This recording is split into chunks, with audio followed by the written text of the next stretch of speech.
Good afternoon. দেখো আজকে তোমাদের আমি একটা সিম্পল চিংড়ি রেসিপি দেখাবো। আজকে এটা আমি আমার নিজের জন্য বানাচ্ছি, কেন কি অন্য মাছ হয়েছে ঘরে, আমি সেটা খাই না, তার বদলে আমি এটা আজকে বানাচ্ছি। দেখো প্রথমে আমি চিংড়িগুলোকে ভালো করে পরিষ্কার করে নিচ্ছি, যে নোংরাটা বার করে নিচ্ছি।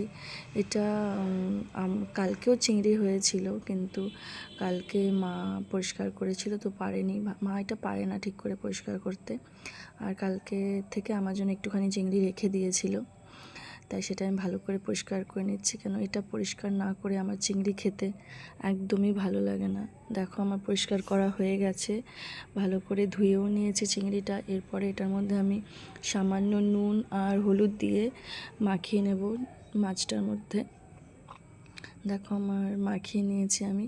এরপর আমার যা যা লাগবে রান্নার জন্য আমি জোগাড় করে নিয়েছি: পেঁয়াজ, কাঁচা লঙ্কা, টমেটো, রসুন, ধনেপাতা, এগুলোই লাগবে।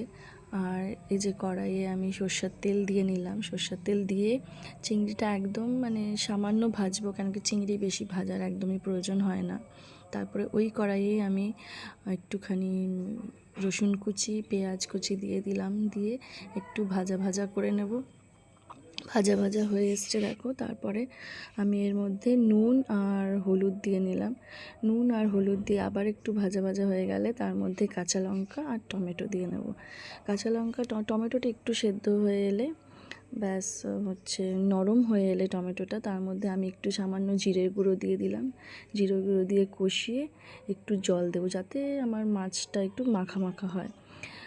জল দিয়ে ব্যাস জলটা টেনে গেলে মাছটা দিয়ে ব্যাস মাছের সাথে মশলাটাকে মিক্স করে নেব। ব্যাস আমার দেখো মাছের রেসিপি কমপ্লিট।